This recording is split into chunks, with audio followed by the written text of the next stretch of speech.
ಸಮಾಚಾರದಲ್ಲಿ ಮುಂದಿನ ಸುದ್ದಿ, ಇದು ರಾಯಚೂರಿನ ಸುದ್ದಿ. ಇದು ರಾಯಚೂರಲ್ಲಿ ಅಕ್ರಮ ಮರಳುಗಾರಿಕೆ ಹೆಚ್ಚಾಗಿದೆ. ರಾಯಲ್ಟಿ ಕಟ್ಟದೆ ಅಕ್ರಮವಾಗಿ ಮರಳು ಸಾಗಾಟ ನಡೆದಿದೆ. ಕೃಷ್ಣಾ ತುಂಗಭದ್ರಾ ನದಿ ತೀರದಲ್ಲಿ ಈ ಅಕ್ರಮ ದಂಧೆ ನಡೀತಾ ಇದೆ. ಸರ್ಕಾರದ ನಿಯಮವನ್ನ ಗಾಳಿಗೆ ತೂರಿ ನಡೀತಾ ಇರುವಂತ ಮರಳುಗಾರಿಕೆ. ಒಂದಷ್ಟು ನಿಯಮ ಇದೆ, ಅದರ ಪಾಲನೆ ಅಂತೂ ಆಗ್ತಾ ಇಲ್ಲ.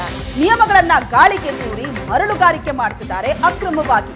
ಗಣಿ ಮತ್ತು ಭೂವಿಜ್ಞಾನ ಇಲಾಖೆ ಅಧಿಕಾರಿಗಳು ಎಲ್ಲ ಗೊತ್ತಿದ್ರು ಸೈಲೆಂಟ್ ಆಗಿದ್ದಾರೆ. ನದಿಗೆ ಜೆಸಿಬಿ ಇಳಿಸಿ ಅಕ್ರಮವಾಗಿ ಮರಳು ತೆಗೆದು ಸಾಗಾಟ ಮಾಡ್ತಾ ಇದ್ದಾರೆ. ಹಾಗಾದ್ರೆ ಇದರ ಸುಳಿವು ಸಂಬಂಧಪಟ್ಟ ಅಧಿಕಾರಿಗಳಿಗೆ ಇರೋದಿಲ್ವಾ? ಇದ್ರೂ ಸಹ ಯಾಕೆ ಸೈಲೆಂಟ್ ಆಗಿದ್ದಾರೆ ಅನ್ನೋದು ಜನರ ಪ್ರಶ್ನೆ.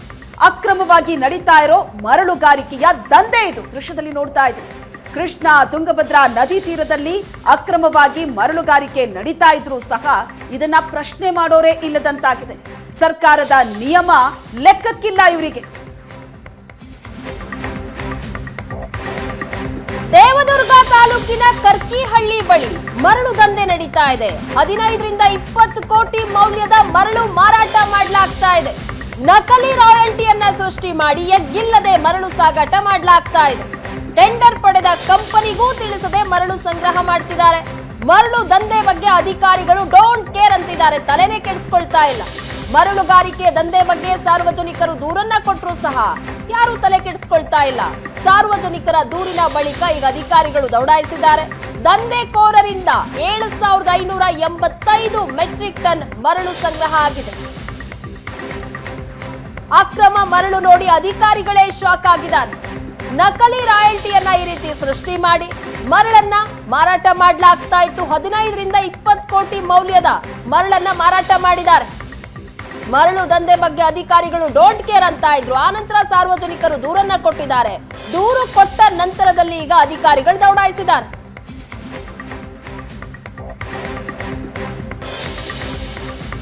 ಸ್ಟಾಕ್ ಯಾರ್ಡ್ ಆದ, ಆ ಸ್ಟಾಕ್ ಯಾರ್ಡಿಗೆ GPS ಮಾಡಬೇಕು.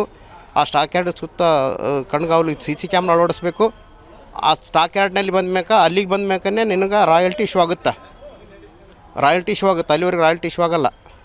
ಅದರದ್ದೇ ಆದಂಥ ಒಂದು ಕಾನೂನು ಚೌಕಟ್ಟಾವ, ಅದರದ್ದೇ ಆದಂಥ ಗೈಡ್ಲೈನ್ಸ್ ಅದು. ಬಟ್ ಇದು ಅದು ಮಾಡೋಕ್ಕಾಗಲ್ಲ. ಬಟ್ ಇಲ್ಲಿ ಎಲ್ಲನೂ ಮೀರಿನೂ ಕೂಡ ಅನಧಿಕೃತ ಇದ್ದಲ್ಲೇ ಇವತ್ತು ಅಕ್ರಮವಾಗಿ ನಡೀತಾ ಇದೆ. ಏನು ನಡೀತಾ ಇದೆ? ಕರ್ಕೇಳಲ್ಲಿ ನಡೀತದೆ. ದೇವದುರ್ಗ ತಾಲೂಕು ಕರ್ಕೇಳಲ್ಲಿ ನಡೀತದೆ. ಸರ್ವೆ ನಂಬರು 3-4 ಸರ್ವೆ ನಂಬರ್ ಅವ. 36/2, 36/1, 36/3, 36/4 ಹಿಂಗೆಲ್ಲ ಸರ್ವೆ ನಂಬರ್ ಅವ. ಸ್ವಲ್ಪ ಸರ್ವೆ ನಂಬರ್ ಅವ. ಆ ಸರ್ವೆ ನಂಬರಲ್ಲಿ ನಿಮ್ಮದು ಯಾವುದು, ಸರ್ಕಾರದ್ದು ಯಾವುದು ಸ್ಪಷ್ಟಪಡಿಸ್ರಲ್ಲ. ಸರ್ಕಾರಕ್ಕಿಂತ ಸರ್ವೆ ನಂಬರ್ ನಮ್ಗೆ ಗಣೇಶ್ ಅವರು ಹೇಳ್ತಾರೆ 36/1 ಸರ್ವೆ ನಂಬರ್ 3. ಇನ್ನು ಮುಂದಿನ ಸುದ್ದಿ ಕೊಪ್ಪಳದ ಸುದ್ದಿ. ಇದು ಕೊಪ್ಪಳದ ಅಶೋಕ ವೃತ್ತಕ್ಕೆ ಲಾರಿ ಒಂದು ಡಿಕ್ಕಿ ಹೊಡೆದಿದೆ. ಲಾರಿ ಡಿಕ್ಕಿ ಹೊಡೆದ ರಭಸಕ್ಕೆ ಅಶೋಕ ವೃತ್ತ ಜಖಮಾಗಿದೆ. ಹೋರಾಟಗಾರರ ಸ್ಮರಣಾರ್ಥ ನಿರ್ಮಿಸಿರುವಂತಹ ವೃತ್ತ ಇದು. ಲಾರಿ ಡಿಕ್ಕಿ ಹೊಡೆದ ರಭಸಕ್ಕೆ ಆ ಅಶೋಕ ಸರ್ಕಲ್ ಏನಿದೆ ಅದು ಡ್ಯಾಮೇಜ್ ಆಗಿದೆ. ರಾತ್ರಿ ವೇಳೆ ಅಶೋಕ ವೃತ್ತಕ್ಕೆ ಲಾರಿ ಡಿಕ್ಕಿ ಆಗಿದೆ. ಕೆಲ ತಿಂಗಳ ಹಿಂದಷ್ಟೇ ಈ ಅಶೋಕ ವೃತ್ತವನ್ನ ನವೀಕರಣ ಮಾಡಲಾಗಿತ್ತು. ಅಶೋಕ ವೃತ್ತ ನವೀಕರಣಕ್ಕೆ 40 ಲಕ್ಷ ಖರ್ಚಾಗಿತ್ತು. ಲಾರಿ ಡಿಕ್ಕಿಯಾಗಿ ಈ ಅಶೋಕ ವೃತ್ತಕ್ಕೆ ಯಾವ ರೀತಿ ಹಾನಿಯಾಗಿದೆ ಅನ್ನೋದನ್ನ ದೃಶ್ಯಗಳಲ್ಲಿ ನೋಡ್ತಾ ಇದ್ದೀವಿ. ಲಾರಿ ಡಿಕ್ಕಿಯಾಗಿ ಆದಂತಹ ಹಾನಿ ಇದು. 40 ಲಕ್ಷ ವೆಚ್ಚದಲ್ಲಿ ನವೀಕರಣಗೊಂಡಿತ್ತು ಕೆಲವು ತಿಂಗಳ ಹಿಂದಷ್ಟೇ. ಈಗ ಮತ್ತೆ ಡ್ಯಾಮೇಜ್ ಆಗಿದೆ. ಚಿತ್ರದುರ್ಗದ ಬಾಲಕರ ಕಿಡ್ನಾಪ್ ಯತ್ನ ಕೇಸ್ಗೆ ದೊಡ್ಡ ಟ್ವಿಸ್ಟ್ ಸಿಕ್ಕಿದೆ. ಅಸಲಿಗೆ ಇಬ್ಬರು ಬಾಲಕರು ಕಿಡ್ನಾಪ್ ಆಗೇ ಇರಲಿಲ್ಲ. ಟ್ಯೂಷನ್ ಅನ್ನ ತಪ್ಪಿಸಿಕೊಳ್ಳೋದಕ್ಕೆ ಕತೆ ಕಟ್ಟಿದ್ರು ಈ ಬಾಲಕರು ಅನ್ನೋದು ಗೊತ್ತಾಗಿದೆ. ಪೊಲೀಸರ ತನಿಖೆ ವೇಳೆ ಬಾಲಕರ ಕಳ್ಳಾಟ ಬಯಲಾಗಿದೆ. ಓಮ್ನಿಯಲ್ಲಿ ಬಂದವರಿಂದ ಕಿಡ್ನಾಪ್ ಅಂತ ಹೇಳಿದ್ರು ಬಾಲಕರು. ಪೋಷಕರಲ್ಲಿ ಹೀಗಾಗಿ ಸಹಜವಾಗಿ ಆತಂಕ ಮೂಡಿತ್ತು. ಬಾಲಕರ ಹೇಳಿಕೆಯನ್ನ ಕೇಳಿಸಿಕೊಂಡು ಅಬ್ಬಿನಹೊಳೆ ಠಾಣೆ ಪೊಲೀಸರ ತನಿಖೆಯಲ್ಲಿ ಸತ್ಯಾಂಶ ಬೆಳಕಿಗೆ ಬಂದಿದೆ. ಟ್ಯೂಷನ್ ನಿಂದ ತಪ್ಪಿಸಿಕೊಳ್ಬೇಕು ಅನ್ನುವಂತ ಕಾರಣಕ್ಕೆ ಕತೆ ಕಟ್ಟಿದ್ರು ಇಬ್ರು ಸಹ ಬಾಲಕರು. ಓಮ್ನಿ ಕಾರ್ನಲ್ಲಿ ಬಂದು ನಮ್ಮನ್ನ ಎತ್ತಾಕೊಂಡು ಹೋದ್ರು. ಅವರೆಲ್ಲರೂ ಸಹ ಮಂಕಿ ಕ್ಯಾಪ್ ಹಾಕೊಂಡಿದ್ರು. ಹೀಗೆಲ್ಲ ಕತೆ ಹೇಳಿದ್ರು. ಆನಂತರದಲ್ಲಿ ಒಬ್ಬ ಬೈಕ್ ಸವಾರ ನೋಡ್ದ, ಹಾಗಾಗಿ ನಮ್ಮನ್ನು ಬಿಟ್ಟು ಹೋದ್ರು. ಅವರು ಮುಖ ನೋಡಕ್ಕಾಗ್ಲಿಲ್ಲ, ಮಂಕಿ ಕ್ಯಾಪ್ ಹಾಕಿದ್ರು ಅಂತ ಕತೆ ಕಟ್ಟಿದ್ರು. ನಂತರದಲ್ಲಿ ಅಬ್ಬಿನಹೊಳೆ ಠಾಣೆ ಪೊಲೀಸರು ತನಿಖೆ ಮಾಡಿದಾಗ ಸತ್ಯಾಂಶವನ್ನ ಒಪ್ಕೊಂಡಿದ್ದಾರೆ ಮಕ್ಕಳು. ಕಿತ್ತೂರು ಚೆನ್ನಮ್ಮ ವಸತಿ ಶಾಲೆಯಲ್ಲಿ ಅವ್ಯವಸ್ಥೆ ಕಂಡು ಬಂದಿದೆ. ಮಕ್ಕಳ ಜೀವದ ಜೊತೆಯಲ್ಲಿ ಅಧಿಕಾರಿಗಳು ಚೆಲ್ಲಾಟ ಆಡ್ತಾ ಇದ್ದಾರಲ್ಲಿ. ವಿದ್ಯಾರ್ಥಿನಿಯರಿಗೆ ಕಳಪೆ ಊಟವನ್ನ ನೀಡ್ತಾ ಇರುವಂತ ಆರೋಪ ಕೇಳಿ ಬರ್ತಾ ಇದೆ. ಕಿತ್ತೂರು ಚೆನ್ನಮ್ಮ ವಸತಿ ಶಾಲೆಯಲ್ಲಿ ಆಗಿರುವಂತ ಅವ್ಯವಸ್ಥೆ ಇದು. ಮಕ್ಕಳ ಜೀವದ ಜೊತೆಯಲ್ಲಿ ಹಾಗಾದ್ರೆ ಅಧಿಕಾರಿಗಳು ಚೆಲ್ಲಾಟ ಆಡ್ತಾ ಇದ್ದಾರ? ವಿದ್ಯಾರ್ಥಿನಿಯರಿಗೆ ಕಳಪೆ ಊಟವನ್ನ ನೀಡಲಾಗ್ತಾ ಇದೆ ಎನ್ನುವಂತ ಆರೋಪ ಕೇಳಿ ಬರ್ತಾ ಇದೆ. ಊಟಕ್ಕೆ ಬಳಸುವಂತಹ ಗೋಧಿಯಲ್ಲಿ ರಾಶಿ ರಾಶಿ ಹುಳು. ಯಾದಗಿರಿ ರಾಚನಹಳ್ಳಿಯ ರಾಣಿ ಚೆನ್ನಮ್ಮ ವಸತಿ ಶಾಲೆಯಲ್ಲಿ ಈ ರೀತಿಯಾದಂತಹ ಘಟನೆ ಆಗಿರೋದು. ವಸತಿ ಶಾಲೆಯಲ್ಲಿದ್ದಾರೆ 250 ವಿದ್ಯಾರ್ಥಿನಿಯರು. ದೃಶ್ಯದಲ್ಲಿ ನೋಡ್ತಾ ಇದ್ದೀರಾ ಗೋಧಿಯಲ್ಲಿ ಯಾವ ರೀತಿಯಾಗಿ ಹುಳುಗಳು ಕಾಣಿಸ್ಕೊಳ್ತಾ ಇದ್ದಾವೆ ಅಂತ. ಗೋಧಿಗಿಂತ ಹೆಚ್ಚಾಗಿ ಹುಳುಗಳಿದಾವೆ ಅಲ್ಲಿ, ರಾಶಿ ರಾಶಿ ಹುಳುಗಳು. ಇದನ್ನೇ ಬಳಸಿ ವಿದ್ಯಾರ್ಥಿಗಳಿಗೆ ಊಟದ ವ್ಯವಸ್ಥೆ ಮಾಡಲಾಗತ್ತೆ. ಸರ್ಕಾರದ ಕ್ವಾಲಿಟಿ ಫುಡ್ ಕೊಟ್ಟರೂ ಸಹ ಸಿಬ್ಬಂದಿ ನಿರ್ಲಕ್ಷ್ಯ ತೋರ್ತಾ ಇದ್ದಾರೆ ಅನ್ನುವಂತ ಆರೋಪ ಇದೆ. ಹುಳು ಹಿಡಿದ ಧಾನ್ಯಗಳನ್ನೇ ಮಕ್ಕಳಿಗೆ ನೀಡ್ತಾ ಇದ್ದಾರೆ ಅಲ್ಲಿ ಸಿಬ್ಬಂದಿ. ವಸತಿ ಶಾಲೆ ವಾರ್ಡನ್ ಸಿಬ್ಬಂದಿ ವಿರುದ್ಧ ಪೋಷಕರು ಹೀಗಾಗಿ ಕಿಡಿಕಾರ್ತಾ ಇದ್ದಾರೆ.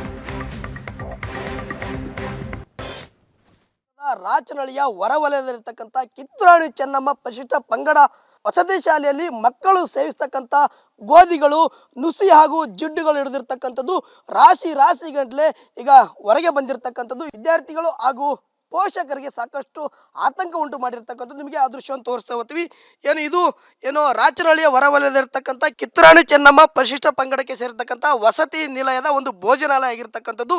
ಈ ಒಂದು ಭೋಜನಾಲಯದಲ್ಲಿ ನಿತ್ಯವೂ ಸಹ ನೂರಾರು ವಿದ್ಯಾರ್ಥಿನಿಯರು ಈ ಒಂದು ಆಹಾರವನ್ನು ಸೇವಿಸ್ತಾರೆ. ಆ ಒಂದು ಆಹಾರವನ್ನು ಸೇವಿಸ್ತಕ್ಕಂಥ ಗೋಧಿ ಇದೆಯಲ್ಲ, ಆ ಗೋಧಿ ಸಂಪೂರ್ಣವಾಗಿ ಈಗ ಕಳಪೆ ಮಟ್ಟದಾಗಿರ್ತಕ್ಕಂಥದ್ದು, ವಿಷಪೂರಿತವಾಗಿರ್ತಕ್ಕಂಥ ಕಳಪೆ. ಈ ಒಂದು ಗೋಧಿ ಚೀಲ ಇರ್ತಕ್ಕಂಥದ್ದಲ್ಲಿ, ಈ ಒಂದು ಗೋಧಿ ಚೀಲಲ್ಲಿ ನೀವು ಗಮನಿಸ್ತಾ ಇದ್ರಿ ನುಸಿಗಳು ಸಹ ಇರ್ತಕ್ಕಂಥದ್ದು. ಜೀವಂತವಾದ ನುಸಿಗಳು ಇಲ್ಲಿ ಓಡಾಡ್ತಾ ಇದ್ದಾವೆ. ಈ ಒಂದು ನುಸಿಗಳು, ಕಸಗಳು, ಜಿಡ್ಡು ಏನು ಇರ್ತಕ್ಕಂಥ ಈ ಒಂದು ಗೋಧಿಯನ್ನು ನೇರವಾಗಿ ಇಲ್ಲಿನ ಒಂದು ಅಡುಗೆ ಸಿಬ್ಬಂದಿಯವರು ಹಿಟ್ಟಿನ ಗಿರಣಿಗೆ ತೆಗೆದುಕೊಂಡು ಹೋಗಿರ್ತಕ್ಕಂಥದ್ದು. ಆ ಒಂದು ಹಿಟ್ಟಿನ ಗಿರಣಿಯಲ್ಲಿ ನೋಡಿದಾಗ ಈ ರೀತಿಯಾಗಿರ್ತಕ್ಕಂಥ ಆಘಾತಕಾರಿ ವಿದ್ಯಾರ್ಥಿಗಳಿಗೆ ವಿಷಪೂರಿತ ಹಾಗೂ ಕಳಪೆ ಮಟ್ಟದ ಗೋಧಿಗಳು ಪೂರೈಕೆಯಾಗಿ ಅವರು ಸೇವಿಸ್ತಿರೋದ್ರಿಂದ ಸಾಕಷ್ಟು ವಾಂತಿ, ಹೊಟ್ಟೆ ನೋವು ಸೇರಿದಂತೆ ಸಾಕಷ್ಟು ಹಲವು ರೋಗಗಳಿಗೆ ಸಹ ವಿದ್ಯಾರ್ಥಿಗಳು ಈಡಾಗಿ ಸಾಕಷ್ಟು ಪ್ರಕರಣಗಳು ಸಹ ಇಲ್ಲಿ ಇರ್ತಕ್ಕಂಥದ್ದು. ಸ್ಟೂಡೆಂಟ್ ಕೂಡ ಇದ್ದಾರೆ ನಮ್ಮ ಫ್ಯಾಮಿಲಿ ಮೆಂಬರ್ಸಲ್ಲಿ.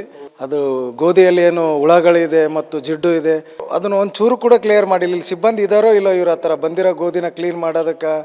ಇದರಿಂದ ಯಾರೋ ಮಕ್ಕಳು ಸಾಯ್ತಾರೆ ಅನ್ನೋ ದೃಷ್ಟಿಯಲ್ಲಿ ಇದು ಆಡಳಿತ ಮಂಡಳಿ ಇದೆ ಅಂದ್ಕೊಳ್ತೀವಿ. ಹಾಗಾಗಿ ಸರ್ಕಾರ ಇದ್ರ ಬಗ್ಗೆ ಗಮನ ಹರಿಸ್ಬೇಕು. ಈ ಥರ ಇರ್ತಕ್ಕಂಥ ಗೋಧಿಯಿಂದ ಚಪಾತಿ ಮಾಡಿದಂತ ತಿಂದರೆ ಮಕ್ಕಳ ಆರೋಗ್ಯ ಏನಾಗ್ಬೋದು. ಈಗಾಗಲೇ ಗೋಧಿ ನೀಡೋದ್ರಿಂದ ವಿದ್ಯಾರ್ಥಿಗಳ ಆರೋಗ್ಯಕ್ಕೆ ದುಷ್ಪರಿಣಾಮ ಬೀರುತ್ತದೆ. ನಿಮ್ಮ ಫ್ಯಾಮಿಲಿ ಮೆಂಬರಿಗೆ ಏನಾದರೂ ಈ ರೀತಿಯಾಗಿ ನಿಮ್ಮ ಅಣ್ಣನ ಮಕ್ಕಳು, ತಮ್ಮನ ಮಕ್ಕಳು ಓದ್ತಾ ಇರ್ತಾರೆ, ಅವ್ರಿಗೆ ಯಾವ ರೀತಿ ಆದರೂ ಆರೋಗ್ಯ ಸಮಸ್ಯೆ ಆಗಿದೆನಾ ಅಂತ? ಇದಕ್ಕಿಂತ ಮುಂಚೆ ಒಂದು ಸಾರಿ ಆಗಿತ್ತು. ಅದು ಏನೋ ತಲೆನೋವು ಅದಿದು ಅಂತ ಹೇಳಿದ್ರು. ನಾವು ಸೀರಿಯಸ್ ಆಗಿ ತೊಗೊಂಡಿಲ್ಲ, ಏನೋ ಆಗಿರುತ್ತೆ ಸುಮ್ಮನೆ, ಇದರಿಂದ ಸಿಬ್ಬಂದಿಗಳಿಗೆ ಯಾಕೆ ತೊಂದರೆ ಕೊಡೋಣ, ಇರಲಿ ಮುಂದೆ ಸರಿಯಾಗಿ ನೋಡ್ಕೊಳ್ಳಿ ಅಂತ ನಾವು ಡೈರೆಕ್ಟಾಗಿ ವಾರ್ನ್ ಮಾಡಿದ್ವಿ. ಬಟ್ ಯಾವುದೇ ಮೀಡಿಯಾಗೆ ಅದಕ್ಕೆ ತಂದಿಲ್ಲ. ಹಾಗಾಗಿ ಇಲ್ಲಿ ವಿದ್ಯಾರ್ಥಿಗಳ ಬಗ್ಗೆ ಇವ್ರಿಗೆ ಗಮನನೇ ಇಲ್ಲ. ಇಲ್ಲಿರ್ತಕ್ಕಂಥ ವಾರ್ಡನ್ಗಾಗಲಿ ಪ್ರಿನ್ಸಿಪಾಲರ್ಗಾಗಲಿ. ಇದು ಅದರಲ್ಲೂ ವಿಶೇಷವಾಗಿ ST ವಿದ್ಯಾರ್ಥಿನಿಯರು ಇರ್ತಕ್ಕಂಥ ಶಾಲೆ, ಅವ್ರನ್ನಂತರೂ ಪೂರ್ತಿ ಕೇರ್ಲೆಸ್ ಆಗಿ ನೋಡ್ತಾ ಇದ್ದಾರೆ ಇಲ್ಲಿ.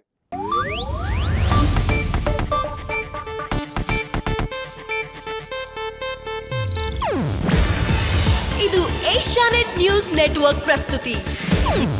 ನೀವು ನೋಡ್ತಿದ್ದೀರಾ ಏಷ್ಯಾನೆಟ್ ಸುವರ್ಣ ನ್ಯೂಸ್.